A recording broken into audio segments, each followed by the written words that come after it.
So we are going to discuss about the defects or imperfection in solid. तो हमें आज बात करनी है सॉलिड के अंदर डिफेक्ट्स की, या फिर हम उसे बोल सकते हैं इम्परफेक्शन की। डिफेक्ट्स या फिर imperfection in solid, imperfection in solid. तो अभी तक हमने देखा कि किस तरीके से यूनिट सेल जो है वो कंस्टिट्यूट होता है, किस तरीके से उसकी एक अरेंजमेंट होती है। अब अगर इस अरेंजमेंट के अंदर किसी तरीके से डिस्टरबेंस कर दिया जाए, है ना, जैसे हमने एक बोला था कि क्रिस्टल्स के अंदर जो रेगुलर अरेंजमेंट होती है, जैसे हम ऐसे बोल रहे थे कि Na+ है, फिर उसके पड़ोस में कोई एटम है, यहाँ पे कोई एटम है, तो एक रेगुलर अरेंजमेंट होती है। अब इस रेगुलर अरेंजमेंट के अंदर हम यहाँ से Na+ निकाल दे, या बड़े की जगह पे छोटा एटम डाल दे, या फिर कोई आयनिक कंपाउंड में इलेक्ट्रॉनिक न्यूट्रलिटी को डिस्टर्ब कर दे, स्टोइकोमेट्रिक रेशियो को डिस्टर्ब कर दे, so it will create the defects in solid. तो हम क्या करेंगे कि जो भी परफेक्ट सॉलिड है जो अभी तक हमने पढ़ा है, उसके अंदर कोई ना कोई तरीके से कोई एटम के अंदर या जो पोजीशन के अंदर डिस्टर्बेंस आ जाए, तो उसे हम क्या बोलेंगे, डिफेक्ट्स बोलेंगे, या फिर इम्परफेक्शन इन सॉलिड बोलेंगे। तो वो दो तरीके से हम इम्परफेक्शन और इन सॉलिड पढ़ते हैं। एक जो होता है उसे बोला जाएगा electronic defects. First we will discuss the electronic defects, and second is it is called atomic defects. Atomic defects. अब जब ये इलेक्ट्रॉनिक डिफेक्ट्स है, electronic defects is normally observed in semiconductors, right. Semiconductors such as silicon ले लिया हमने, germanium ले लिया।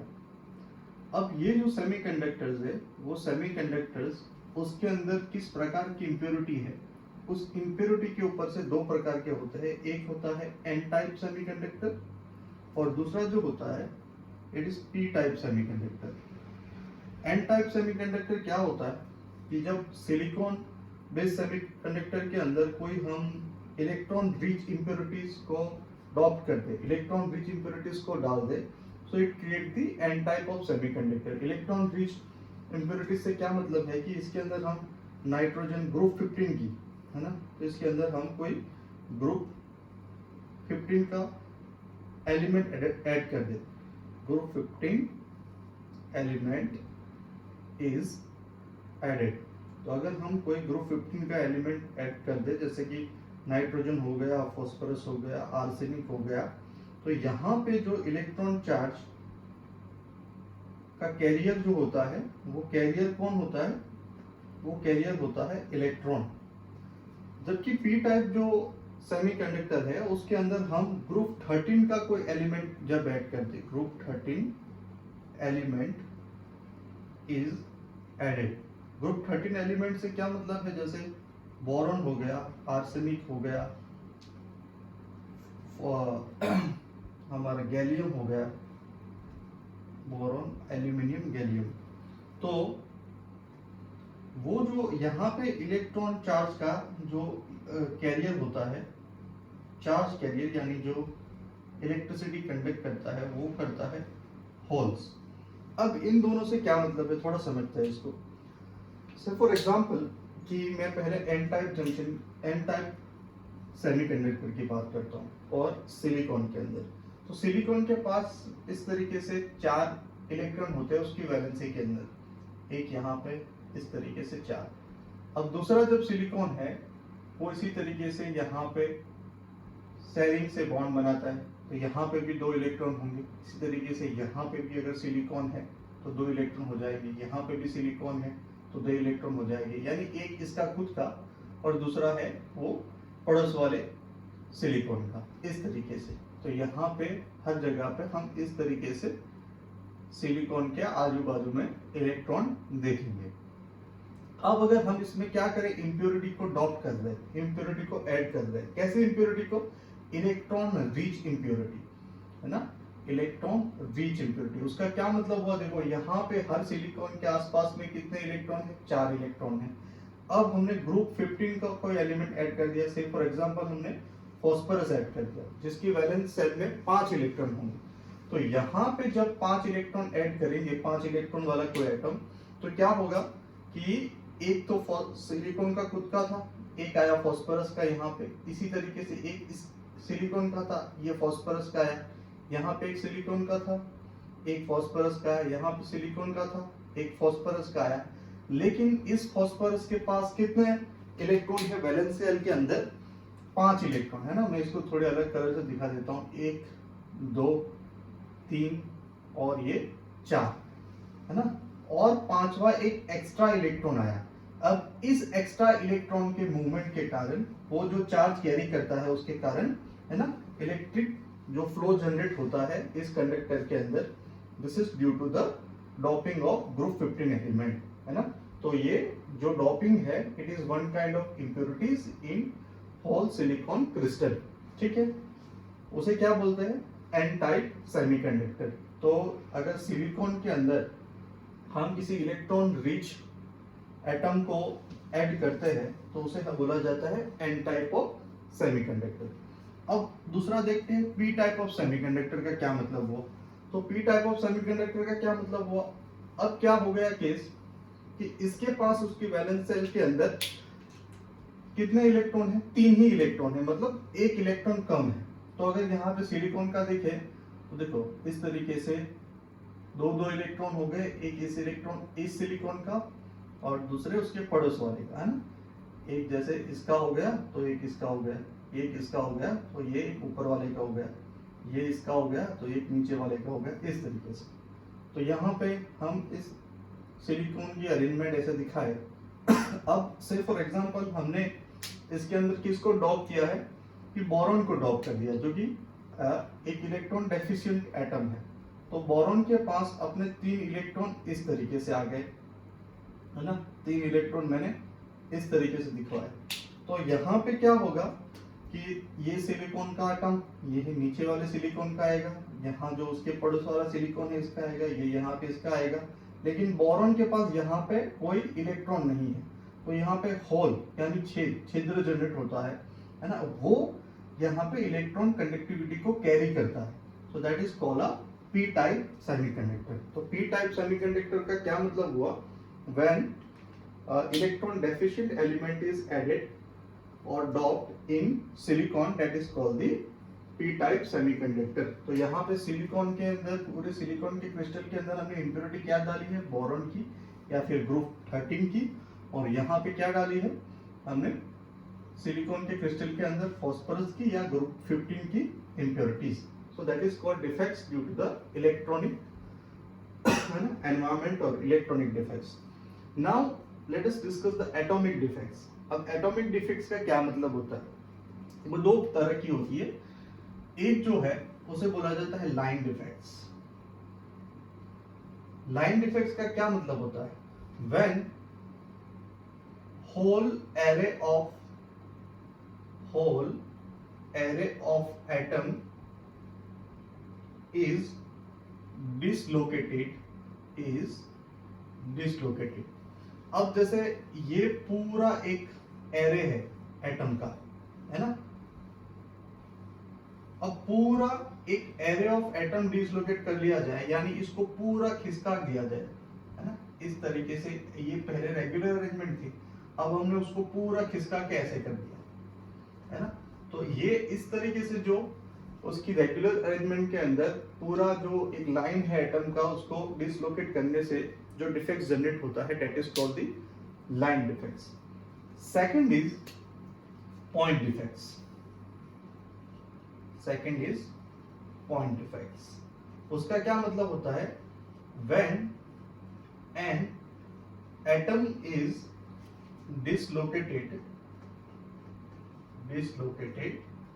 from its regular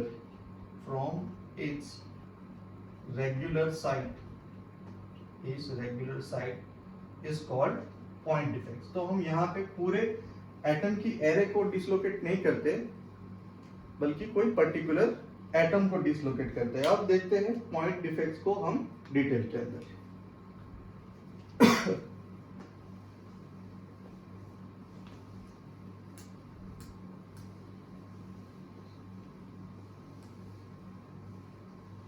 See, now point defects can be classified into various groups.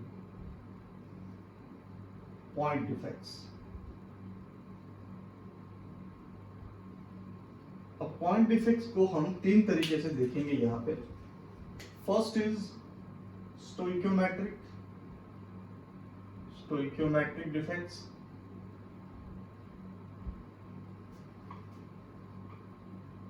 स्टोइक्योमेट्रिक defects के अंदर हम 5 प्रकार उसके देखेंगे. फर्स्ट होगा valency defect.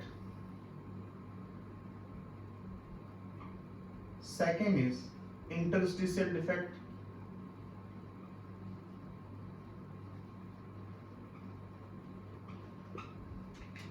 Third is Schottky defect.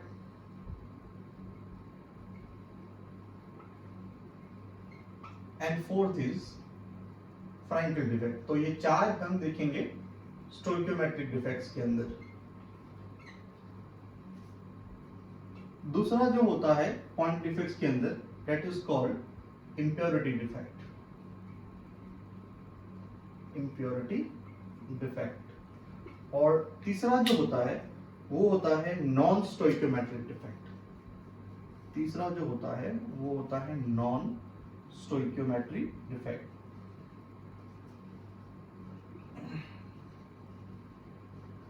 Non स्टोइक्योमेट्रिक defects के अंदर हम 2 प्रकार की डिफेक्ट पढ़ेंगे. एक होता है मेटल एक्सेस डिफेक्ट और दूसरी जो होती है it is called metal deficiency defect. Metal deficiency defect. तो हम इसे 1 by 1 पढ़ना स्टार्ट करते हैं. Let us start with the stoichiometric defect.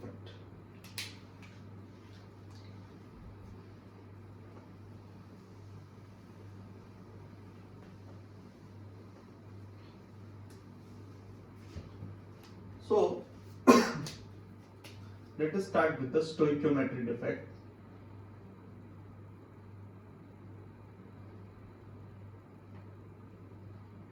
तो स्टोइक्योमेट्रिक डिफेक्ट का क्या मतलब होता है? जहां पे स्टोइक्योमेट्री मेंटेन होती है, that is called the stoichiometric defect. When stoichiometry of the solid is maintained is called stoichiometry defect. Stoichiometric maintain का क्या मतलब होता है? इसका मतलब ये होता है कि जितने पॉजिटिव आयंस है उतने ही नेगेटिव आयंस सॉलिड के अंदर मेंटेन रहेंगे डिफेक्ट्स के बाद भी.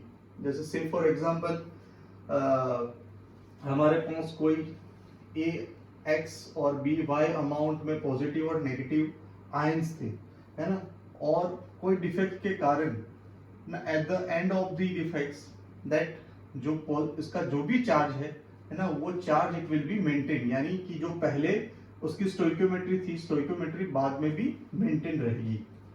तो स्टोइक्योमेट्रिक डिफेक्ट के अंदर let us have a first is valency defect और you can say a vacancy defect. First is called a vacancy defect. So ये जो है, ये जो पहली दो वो नॉर्मली नॉन आयनिक कंपाउंड के अंदर देखने को मिलती है. नॉन आयनिक कंपाउंड के अंदर. So when any lattice site is vacant is called vacancy defect. Vacancy defect यानी किसी क्रिस्टल के अंदर कोई लेटाइस साइट अगर वैकेंट है तो उसे वैकेंसी डिफेक्ट बोलते हैं. यानी कि अगर मैं एक एटम के अरेंजमेंट को इस तरीके से दिखाऊं और यहाँ पे कोई एक एटम एब्सेंट है ना, इस तरीके से यहाँ पे कोई एटम एब्सेंट है, it is called the vacancy defect. Second is called your interstitial defect. Interstitial defect. So interstitial defect means when any atom or molecule is dislocated from its regular position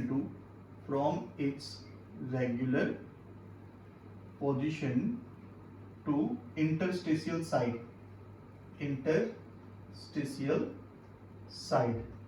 is called interstitial defect, है ना। ये हम किसके लिए बात कर रहे हैं? नॉन आयोनिक कंपाउंड के लिए। तो इसमें हम चार्ज की कोई बात नहीं कर रहे। तो यहाँ पे क्या होगा कि अगर कोई इस तरीके से, है ना, एटम है और उसकी जो इंटरस्टिशियल साइट के अंदर, यहाँ पे जो इंटरस्टिशियल साइट है उसके अंदर कोई डिसलोकेट कर जाए, that is called interstitial defect. So this is normally we observed in non-ionic compound. Now third is one which is very important for the stoichiometric defect, right? That is called a Schottky defect. तो हम Schottky defect को देखते हैं। Now it is observed in a ionic compound के अंदर। तो जहाँ पे इलेक्ट्रॉनिक न्यूट्रलिटी का बहुत important है। Now let us have discussion on Schottky defect।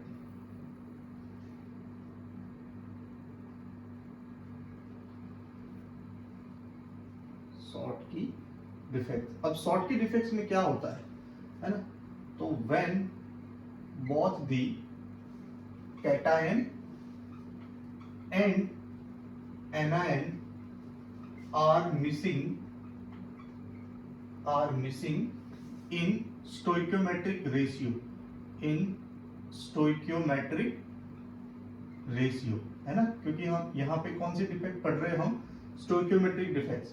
इसका मतलब यहाँ पे स्टोइकियोमेट्रिक मेंटेन रहेगी। जैसे कि से फॉर एग्जांपल मैं NaCl ले लूँ, तो NaCl के अंदर यहाँ पे समझो कि 100 हमारे पास एटम थे Na के और 100 एटम थे यहाँ पे हमारे पास NaCl के। तो डिफेक्ट्स के कारण क्या हुआ कि दोनों मिसिंग है, कैटायन भी मिसिंग है और एनायन भी मिसिंग है। इससे क्या होगा कि समझो कि 2 Na+ चले गए तो उतने ही क्या जाएंगे? Cl- जाएंगे। तो अब हमारे पास Na कितने बचे? 98 और Cl भी कितने बचेंगे? 98। तो ये अभी भी जो स्टोइकियोमेट्री थी वो स्टोइकियोमेट्री कैसी है? मेंटेन है। तो अब शॉर्टकी डिफेक्ट्स में एक्चुअल में होता क्या है? जैसे कि यहाँ पे हमारे पास एक पॉजिटिव आयन है और यहाँ पे हमारे पास नेगेटिव आयन है। तो यहाँ पे पॉजिटिव नेगेटिव आयन,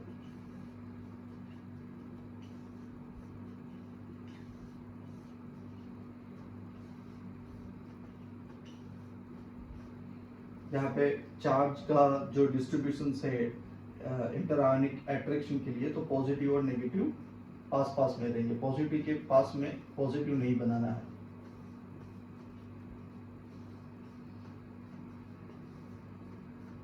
अगर यहां से अगर नेगेटिव आयन चला जाता है तो क्या होगा? कहीं से भी एक पॉजिटिव जाएगा, है ना। तो अगर एक हमारे पास नेगेटिव चला गया तो एक क्या जाएगा? पॉजिटिव जाएगा, ठीक है। तो इस कारण से क्या होगा? इसमें जो नंबर ऑफ और इलेक्ट्रॉनिक न्यूट्रलिटी है वो मेंटेन रहेगी, यानी कोई चार्ज डिस्ट्रीब्यूशन है वो डिस्टर्ब नहीं होगा, वो न्यूट्रल ही रहेगा। क्योंकि पहले जितने पॉजिटिव थे उतने के बराबर नेगेटिव रहे थे और डिफेक्ट्स के बाद भी जितने पॉजिटिव है उतने ही क्या रहेंगे? नेगेटिव रहेंगे। तो that is called Schottky defect. जो शॉर्टकी डिफेक्ट्स है वो नॉर्मली जहां पे हायर कोऑर्डिनेशन नंबर होता है, हायर कोऑर्डिनेशन नंबर वहां पे देखने को मिलता है। और जो शॉर्टकी डिफेक्ट्स है वो normally when size of cation and anion having less difference।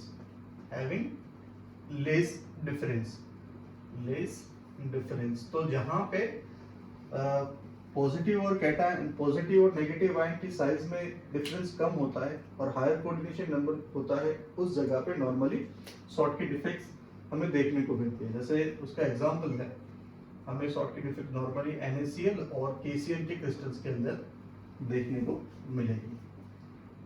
So now let us move on the second, that is called Frankel defect.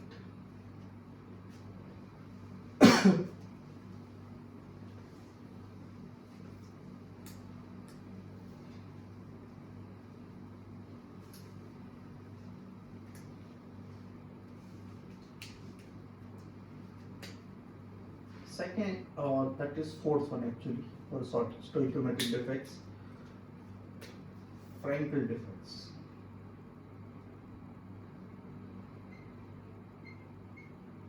तो उसमें एक्चुअली में क्या होता है, when an atom is dislocated to the interstitial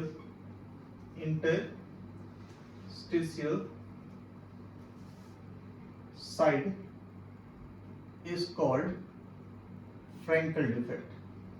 लेकिन ये हम कहाँ पे देख रहे हैं, आगे भी हमने इंटरस्टिशियल डिफेक्ट देखी है, तो ये नॉर्मली हम बात कर रहे हैं आर्निक कंपाउंड के लिए. सो यहाँ पे भी क्या होगा, इलेक्ट्रॉनिक न्यूट्रलिटी है, वो इलेक्ट्रॉनिक न्यूट्रलिटी मेंटेन रहेगी, और जो डेंसिटी है, डेंसिटी भी क्या होगी, density will also remain constant. क्यों? क्योंकि कोई एटम लॉस्ट नहीं हो रहे. जबकि शॉर्टकी में क्या होगा, देखो शॉर्टकी डिफेक्ट में क्या होगा, शॉर्टकी डिफेक्ट के अंदर जो डेंसिटी है, वो डेंसिटी एटम की डिक्रीज हो जाएगी. यानी जो थियोरेटिकल डेंसिटी होगी, theoretical density is greater than density observe, है ना. जो हमें लगेगी कि डेंसिटी इतनी है, लेकिन एक्चुअल में होगी नहीं. क्यों नहीं होगी? क्योंकि दोनों एटम वहां पे हम शॉर्टकी के अंदर एटम एक्चुअल में लॉस होते थे. यहाँ पे देखेंगे कि कोई एटम क्रिस्टल के बाहर जाता नहीं है. तो यहाँ पे अगर डेंसिटी का क्वेश्चन पूछा जाए शॉर्टकी के अंदर, तो परसेंटेज ऑफ मिसिंग हमें अगर निकालना है तो कैसे निकालेंगे, तो वो निकालेंगे density theoretical minus density observed into 100 divide by density theoretical.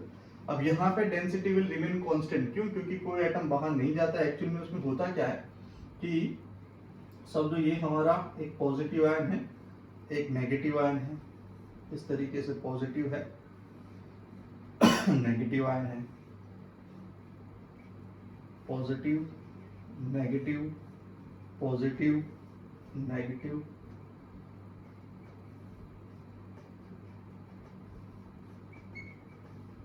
तो इसमें जो कोई एक आयन है वो इंटरस्टिशियल साइड के बीच में आ जाता है.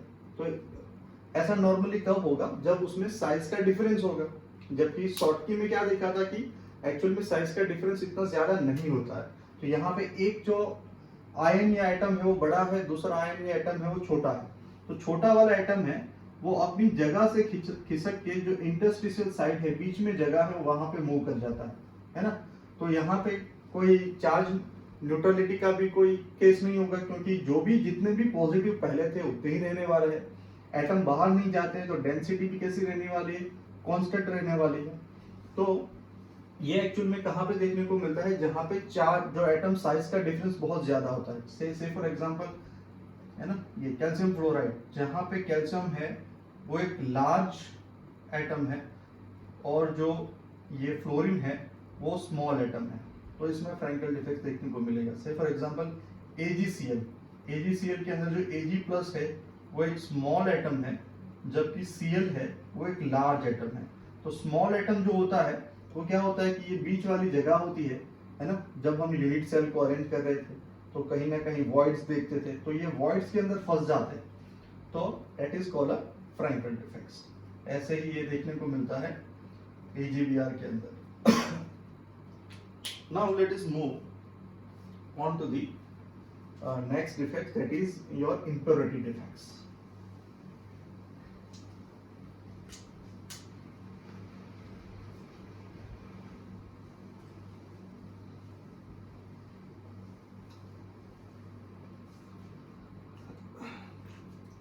Second is impurity defect.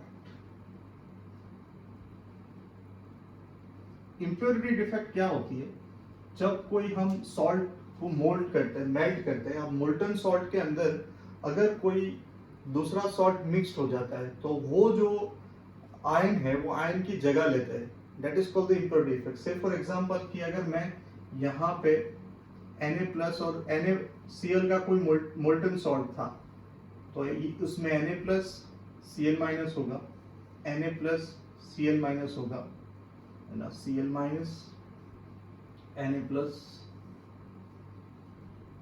Na+, Cl-, Na+,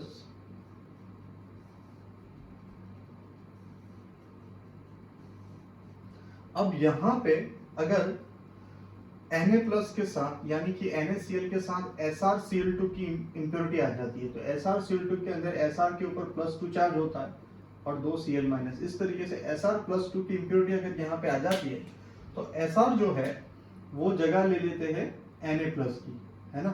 अब यहाँ पे तो +2 चार्ज है, तो एक चार्ज बढ़ गया, तो एक Sr को अकोमोडेट करने के लिए 2 Na बाहर चले जाते हैं, है ना। तो एक Na की जगह तो Sr ने ले ली, और अगर एक Na रहता तो इलेक्ट्रॉनिक न्यूट्रलिटी मेंटेन नहीं रहती, पॉजिटिव चार्ज बढ़ जाता और नेगेटिव चार्ज कम हो जाता। तो कितने Na बाहर चले जाएंगे? 2, और एक जगह ऐसे खाली रहेगी। तो इस के कारण, Sr के कारण इसमें जो डिफेक्ट्स आता है इस इम्प्योरिटी के कारण, that is called impurity defects. ऐसा ही देखने को मिलता है जब हम AgCl के सॉल्ट के साथ अगर CdCl2 का सॉल्ट मिक्स हो जाए, तो same way it's called the impurity defect. Now let us move on to the third category of defect, that is called non-stoichiometric defect.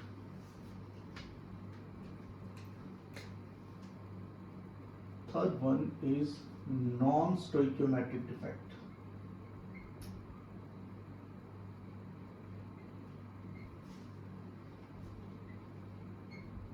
तो नाम से ही हमें पता चलता है when stoichiometry is not maintained, when stoichiometry is not maintained, तो जहां stoichiometry maintain नहीं होगी उसको हम नॉन स्टोइकियोमेट्रिक डिफेक्ट्स बोलेंगे। जैसे स्टोइकियोमेट्री में क्या बोला था मैंने कि NaCl है, अगर ये 100 है डिफेक्ट्स के बाद भी जो चार्ज है, चार्ज क्या रहेगा, इलेक्ट्रॉनिक न्यूट्रलिटी सेम रहेगी, या फिर जो अमाउंट ऑफ एटम है दैट विल बी सेम, यानी जितने पॉजिटिव है उतने ही नेगेटिव रहेंगे।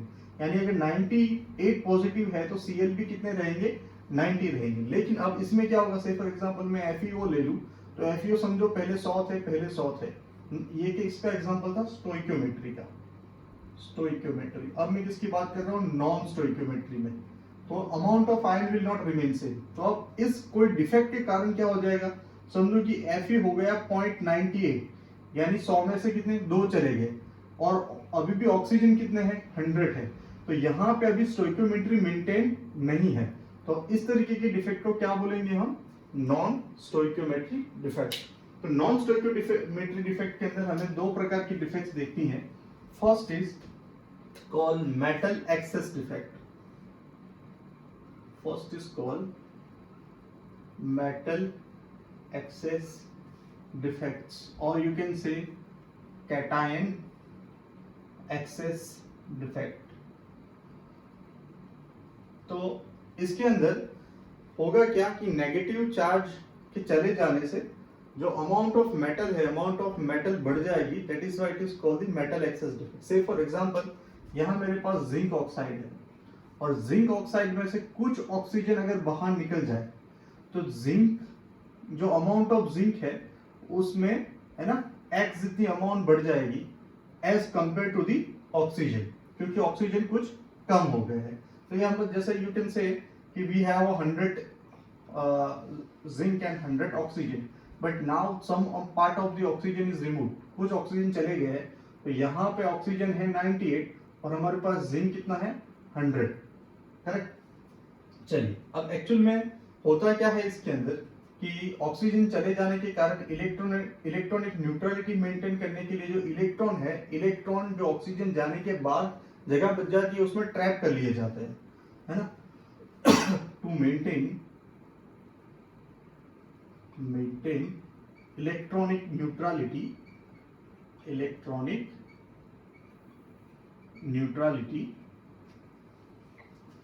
electrons are electrons are trapped into the vacant position of anion, है ना। जैसे कि अगर मैं इसको बता दूं Zn+2 था, फिर हमारे पास O-2 था, Zn+2 था, है ना, O-2 था, Zn+2, O-2, Zn+2, O-2, Zn+2, O-2।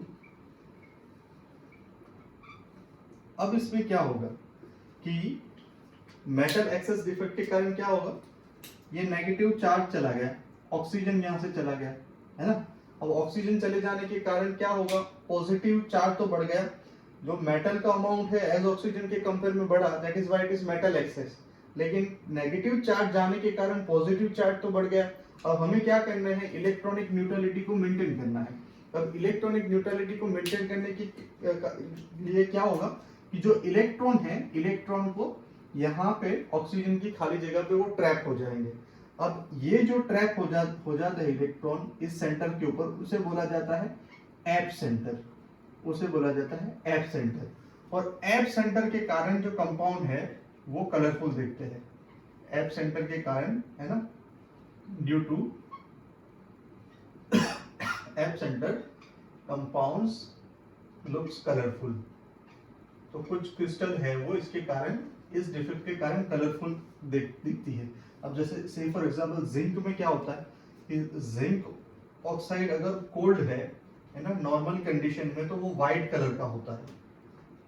अब अगर उसको हीट कर दिया जाए, है ना, तो अगर उसे हीट किया जाए तो वहां पे ऑक्सीजन जो O2- है, इट विल बी रिमूव, है ना। ऐसे करने पे क्या होगा, O2- रिमूव करने के कारण यहाँ पे एप सेंटर होगा, क्रिएट होगा, इलेक्ट्रॉन आएंगे। अब इलेक्ट्रॉन के ऊपर लाइट गिरते हैं, वो ऑसिलेट्स करते हैं, वो हायर एनर्जी लेवल से लोअर एनर्जी लेवल में जाते हैं, तो कुछ, है ना, जो एनर्जी है उसको रिलीज करते हैं। उसके कारण अब जो जिंक है वो जिंक किस कलर का देखने को मिलता है, येलो कलर का देखने को मिलता है आफ्टर हीटिंग।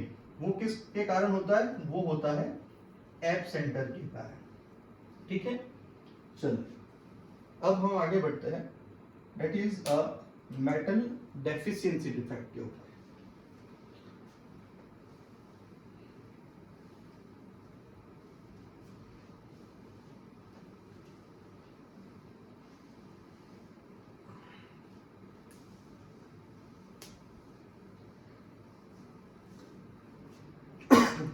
नेक्स्ट इज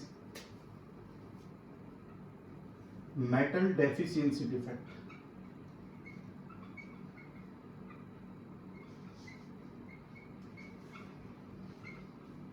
या हम इसे बोल सकते हैं कैटायन डेफिशिएंसी डिफेक्ट।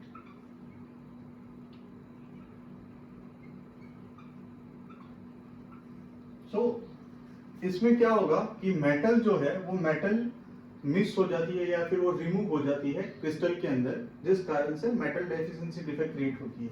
से फॉर एग्जांपल हमारे पास FeO था, अब इस FeO के अंदर, है ना, इस डिफेक्ट के कारण कुछ Fe है वो रिमूव हो गए।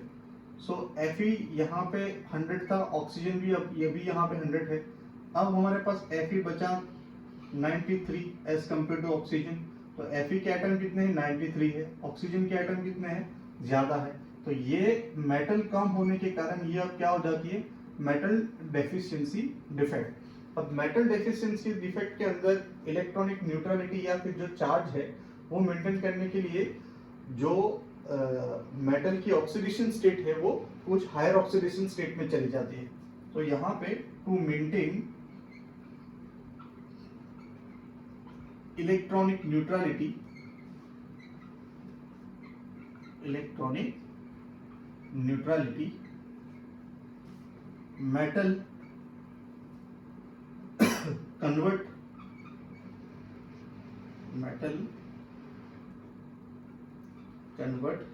into the high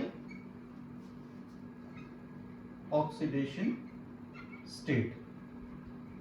कैसे होगा देखो समझते हैं। जैसे Fe+2 है मेरे पास, फिर एक O-2 था, फिर एक Fe प्लस 2 है, O minus 2, O minus 2, Fe plus 2, O minus 2, Fe plus 2, O minus 2, Fe plus 2, O minus 2, Fe plus 2। अब अगर यहां से है ना, ये मेटल डेफिशिएंसी है, तो कोई एक मेटल समझो कि चली गई, यहां से Fe प्लस 2 चला गया है ना, Fe प्लस 2 हमने यहां से रिमूव कर दिया। अब Fe प्लस 2 रिमूव करने पे क्या हो जाएगा कि नेगेटिव चार्ज तो बढ़ जाएगा, क्योंकि पहले क्या था, जितना पॉजिटिव चार्ज था यहाँ पे गिनो तो जितने Fe प्लस 2 थे है ना, उसको न्यूट्रलाइज करने के लिए -2 था, तो अब एक Fe प्लस 2 जाने के कारण नेगेटिव चार्ज बढ़ा हुआ है। अब इस नेगेटिव चार्ज को मेंटेन करने के लिए क्या होगा कि जो Fe प्लस 2 है वो अपने हायर ऑक्सीडेशन स्टेट में आ जाएंगे। तो Fe प्लस 2 है, उसमें से जो चार्ज मेंटेन करने के लिए जो दो Fe एटम है वो Fe प्लस 3 में कन्वर्ट हो जाएंगे। तो अगर इसको हम इस तरीके से देखें कि पहले हमारे पास कितने Fe एटम जो है वो मिक्स हुए, तो समझो कि अगर 1 Fe एटम मिक्स होता है, 1 Fe एटम या फिर Fe मेटल मिक्स्ड है ना, या फिर रिमूव, तो कितना वॉइड जनरेट होगा, 1 वॉइड जनरेट, एक वॉइड जनरेट होगा। अगर एक वॉइड जनरेट हुआ तो उसको न्यूट्रल बनाने के लिए कितने जो है मेटल वो Fe प्लस 3 में कन्वर्ट होंगे, 2। तो एक वॉइड जहां पे होगा वहां पे कितने 2 into Fe plus 3, 2 Fe plus 3 में कन्वर्ट हो जाएगा है ना, तो भी ये चार्ज है वो मेंटेन होगा, क्योंकि एक Fe प्लस 2 गया ऐसा समझ लो, तो यहाँ Fe प्लस 2 था, एक Fe प्लस 2 का चार्ज यहाँ चला गया और ये एक यहाँ पे बढ़ गया, तो टोटल न्यूट्रलिटी मेंटेन होगी। तो जैसे इसके ऊपर से एग्जांपल हमारे पास ऐसा आ जाए कि FeO जहाँ पे ये 93 है, उसमें परसेंटेज ऑफ Fe प्लस 3 कितने होंगे है ना, क्योंकि अगर ये मेटल डेफिशिएंसी डिफेक्ट है, क्योंकि Fe जो है कितना 0.93 है ऑक्सीजन के कंपेयर में, यानी ऑक्सीजन अगर एक है तो ये कितना है 0.93, अगर डेफिशिएंसी नहीं होती, डिफेक्ट नहीं होती, तो दोनों एक एक होते।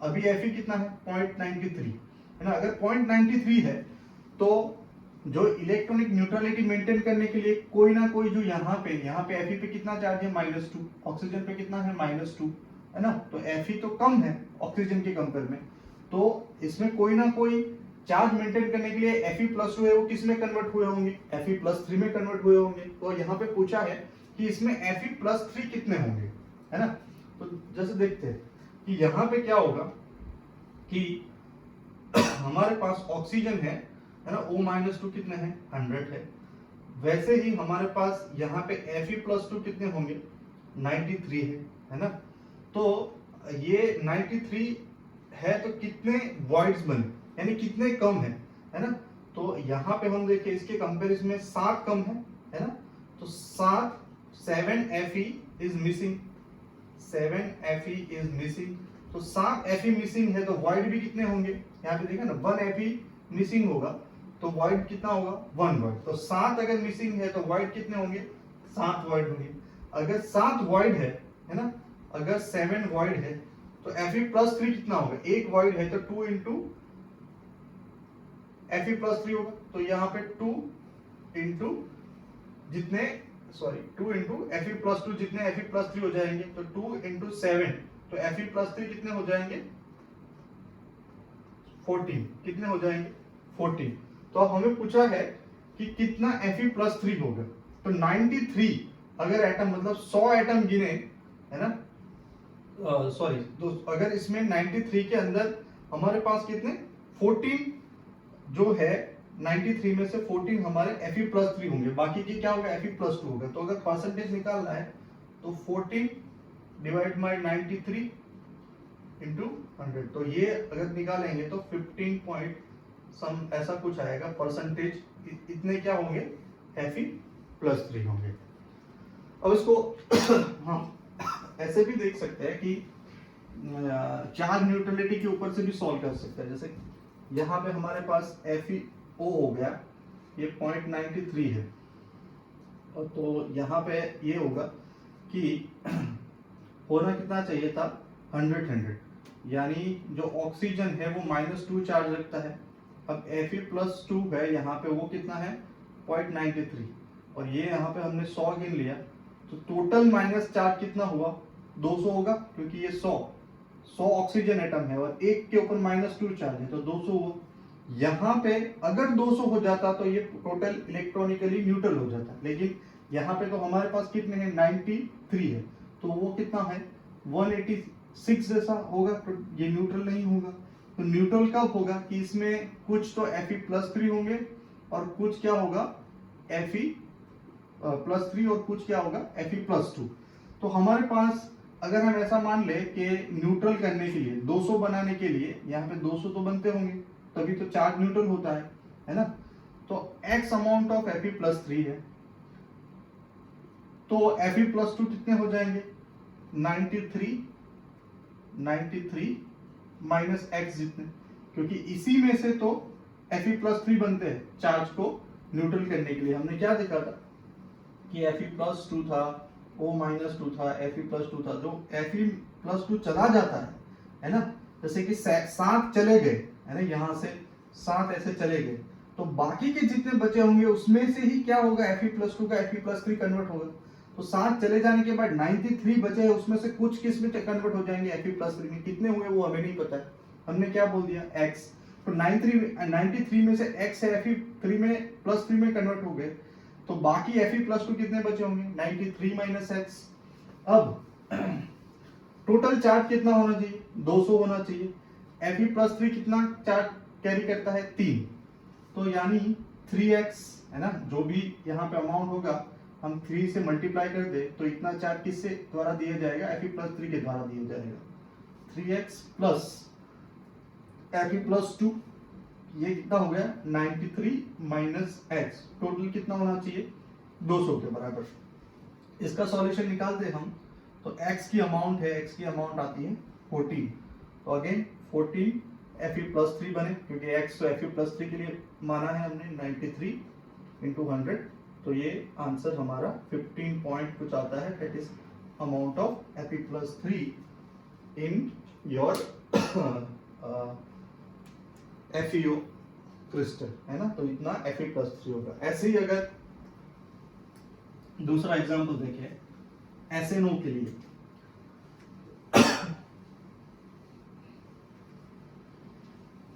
जैसे SNO के अंदर स्टेनस ऑक्साइड, SNO के अंदर जो है कि अगर ये SN है 0.90 हुआ तो उसमें SN+4 की परसेंटेज क्या होगा। अब SN जो है वो दो ऑक्सीडेशन स्टेट रखता है, SN+2 और +4 है ना, +4। तो अब इसमें क्या होगा कि अगर हम ऐसे अरेंज करें SN+2 फिर O-2 SN+2 O-2 SN+2 O-2 SN+2 O-2, ठीक है। अब अगर एक SN यहाँ से चला गया है ना, एक +2 चार्ज यहाँ से हमारे पास चला गया, तो अब क्या होगा 2 चार्ज चला गया, तो अब हमें एक जो SN है वो किस में कन्वर्ट हो जाएगा +4 में कन्वर्ट हो जाएगा। तो 2 चार्ज चला गया, इसकी जगह पे एक SN के ऊपर 2 चार्ज बढ़ गया, यानी एक वॉइड है, 1 वॉइड वो किसके बराबर हो जाएगा 1 वॉइड इज इक्वल टू है ना, यानी 1 SN+2 मिसिंग है, वो कितना वॉइड जनरेट करेगा 1 वॉइड जनरेट करेगा, और 1 वॉइड के बराबर ही कितना हो जाएगा 1 इंटू तुम्हारा SN+2 that is your SN+4, उतना ही इतना ही क्या हो जाएगा तुम्हारा SN+4 हो जाएगा। तो अगर यहाँ पे हमारे पास 0.90 SN है तो इसके अंदर कितने SN+4 होंगे वो पूछा है, तो SN 0.90, तो इसमें हम ऐसा माने कि ऑक्सीजन है वो 100 है, तो SN है उसकी जगह पे कितने हैं 90 है। अगर SN+2 90 है ना, और ये हो गया -2, तो वॉइड कितने जनरेट हुए 10 कम है, तो 10 वॉइड जनरेट हुए 10 वॉइड, अब 10 वॉइड जनरेट हुए तो हमारे पास कितने Sn+4 होंगे, 10 Sn+4 होंगे।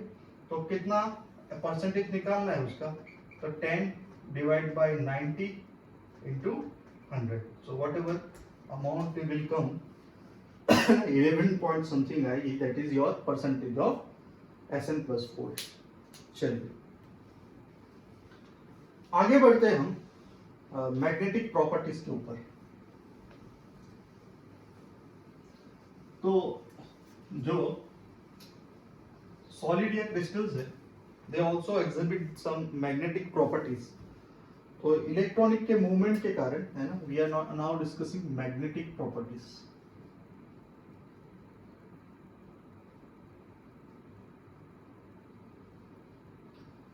इलेक्ट्रॉनिक मूवमेंट के कारण क्या होता है, मैग्नेटिक फील्ड जनरेट होता है उसके पैरेलल, और मैग्नेटिक फील्ड जनरेट होने के कारण कंपाउंड किसी प्रकार का मैग्नेटिज्म एग्जिबिट करता है। That is we actually studied in physics Faraday law में हम पढ़ते हैं कि जब कोई चार्ज पार्टिकल मूव करता है वो इलेक्ट्रॉनिक फील्ड जनरेट करता है, उसी के पैरेलल क्या मैग्नेटिक फील्ड जनरेट होता है।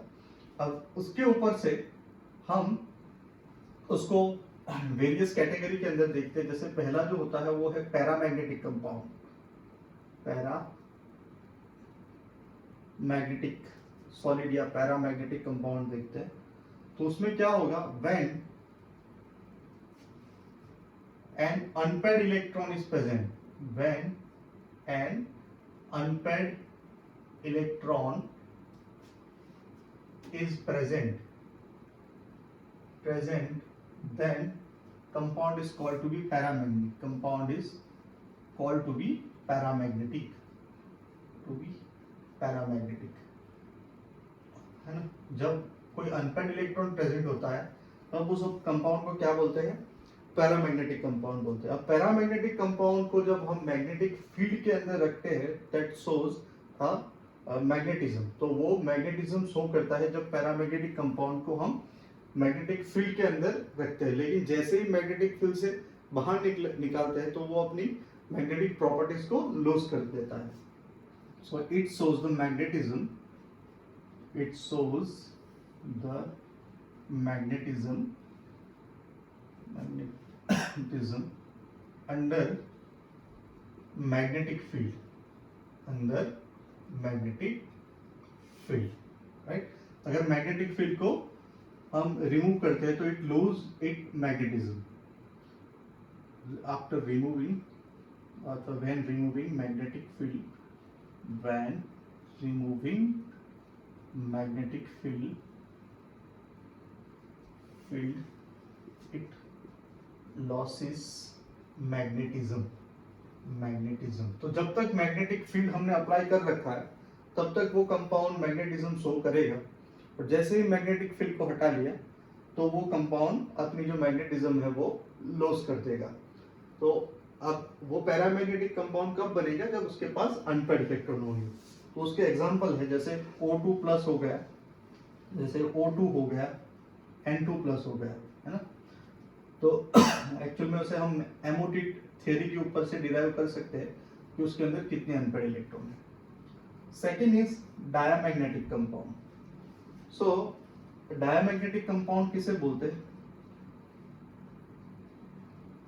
when all the electrons are paired, when all the electrons are paired, then the compound is called diamagnetic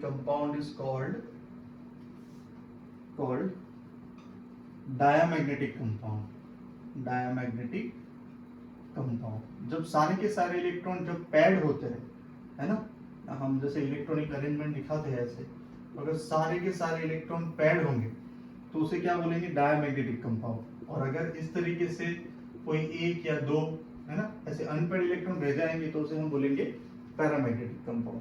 अब जो डायमैग्नेटिक कंपाउंड है वो actually repel the magnetic field, है ना, it repel the magnetic field, वो magnetic field को repel करते हैं। यानी अगर हमें उसे मैग्नेटिक फील्ड के अंदर रखा गया तो it will repel the magnetic field. उसके एग्जांपल हो गए Zn+2, Copper+2, H2, N2 etc। Now let us move on to the third, that is called ferromagnetic compound.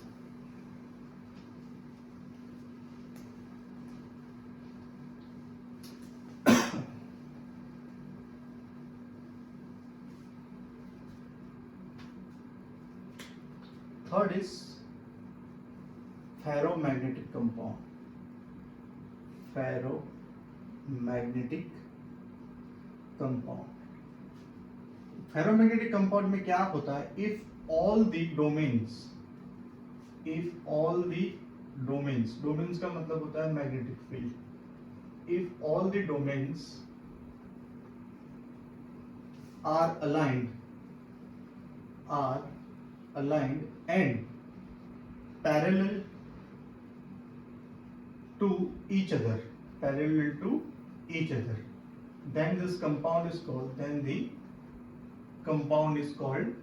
ferromagnetic compound. क्या मतलब हुआ कि जो सारा मैग्नेटिक फील्ड है वो किसी एक दूसरे के अलाइंड है और पैरेलल है ना, इस तरीके से अलाइंड है और पैरेलल है, और ऐसी उसकी मैग्नेटिक जो डोमेन है या मैग्नेटिक फील्ड की किसी एक डायरेक्शन में अरेंजमेंट के कारण ये स्ट्रॉन्ग मैग्नेटिज्म शो करते हैं मैग्नेटिक फील्ड के अंदर. यानी उसके ऊपर हम जब मैग्नेटिक फील्ड लगाएंगे तो वो स्ट्रॉन्ग अलाइंड होंगे और पैरेलल होंगे और स्ट्रॉन्ग मैग्नेटिक फील्ड शो करेंगे, और it will be act as a permanent. जब हम मैग्नेटिक फील्ड को वापस भी ले लेंगे तब भी वो मैग्नेटिज्म है वो शो करते रहेंगे. So it will be act as a permanent magnet, है ना. कौन सा? Ferromagnetic compound. जैसे उसके एग्जांपल हो गए CrO2, Fe, cobalt, nickel, Gd, gadolinium. Fourth one is anti ferromagnetic compound. Magnetic compound, right. So यहां पे क्या होगा? If all the domain are align and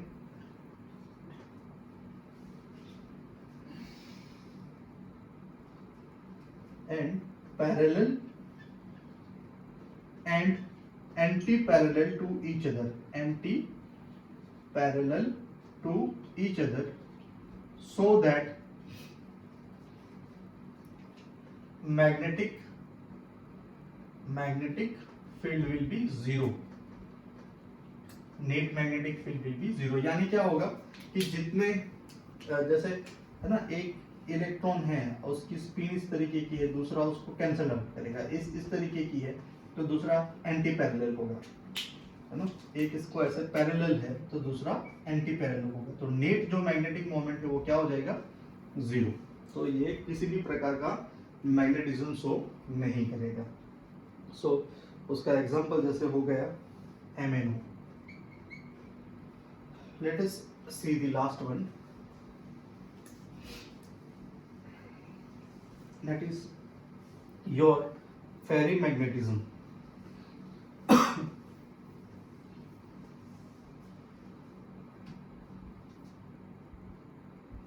Ferrimagnetism.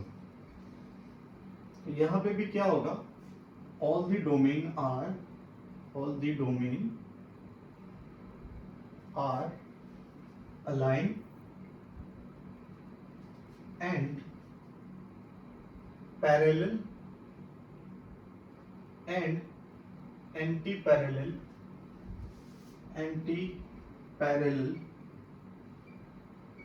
to each other, so that magnetic field not be zero. Magnetic field is not be zero. तो यहाँ पे भी वो align होंगे और पैरेलल और एंटी पैरेलल होंगे, लेकिन वो जो अनइक्वल अमाउंट में पैरेलल और एंटी पैरेलल होंगे, जिससे कि मैग्नेटिक फील्ड जीरो ना हो जाए. तो यहाँ जैसे एक चार ऐसे हो गए एक डायरेक्शन में तो एक अपोजिट डायरेक्शन में होगा, फिर से ऐसे तीन एक डायरेक्शन में हो गया तो एक अपोजिट डायरेक्शन में हो गया. जबकि हमने एंटी फेरोमैग्नेटिक में क्या देखा था? अगर एक ऐसे पैरेलल है तो एंटी पैरेलल तो वो कैंसिल आउट कर देते थे। यहाँ पे इक्वल अमाउंट में है, यहाँ पे अनइक्वल अमाउंट में है, तो इस वजह से वो एक वीक मैग्नेटिक फील्ड शो करेंगे। स्ट्रॉन्ग तो नहीं शो करेंगे, वीक फील्ड शो करेंगे। वीक मैग्नेटिक फील्ड यहाँ पे देखने को मिलेगा। तो उसके एग्जांपल है जैसे Fe2O3 हो गया, Mg Fe2O4 हो गया, Fe2O4 हो गया, Zn Fe2O4 हो गया। This are the example for ferromagnetism. So